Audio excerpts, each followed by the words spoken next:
எங்கெல்லாம் முடக்கப்படுறோமோ அங்கெல்லாம் ரேமா, அங்கெல்லாம் வார்த்தை. கேரி தாற்றண்டையில் இருக்கும்போது வார்த்தை உண்டானது. அவன் சாரிபாத்துக்கு போனான். சாரிபாத்தில் இருக்கும்போது வார்த்தை உண்டானது. அவன் பட்டணத்துக்குள்ளே போகிறான். சூறை செடிக்கு கீழே முடங்கி படுத்த போது வார்த்தை உண்டானது. அவன் புறப்பட்டு கர்த்தருடைய பர்வதம் மட்டும் போனான். நாம் முடக்கப்படுகிற தருணம் எதுவானாலும் அதிலிருந்து நம்மை வெளியே கொண்டு வர வல்லமை உள்ளது கர்த்தருடைய வார்த்தை.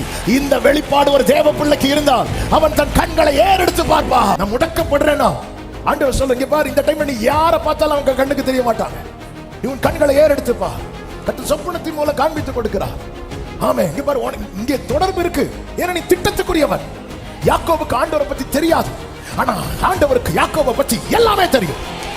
உனக்குள்ளும் உன் சந்ததிக்குள்ளும் சொல்றாருன்னா, யாக்கோபு கிட்ட இப்ப குழந்தைகள் எல்லாம் இல்ல, குடும்பமே இல்ல, ஆனாலும் இவன் சந்ததி யார் என்பதை அவர் அறிவார்.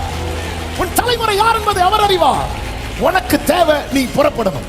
உனக்கு நியமித்த ஓட்டத்தில் நீ ஓடிட்டே இருக்கணும். நீ முடங்குற, உன் வாழ்க்கையில் ஒரு சூரியன் அஸ்தமித்தாலே உன் பிரயாணம் ஸ்டாப் ஆகுது. பாத்தி யாக்கோபே, இவ்வளவு தான். நீ உன் வாழ்க்கையில இயற்கையா அஸ்தமிக்கக்கூடிய சூரியன் அஸ்தமித்தாலே உன் பிரயாணம் முடங்குது பாரு.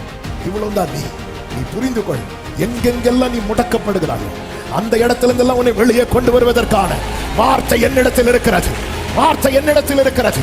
நல்ல கைகளை சட்டி தேவனுக்கு மகிமையை செலுத்துங்க பார்க்கலாம்.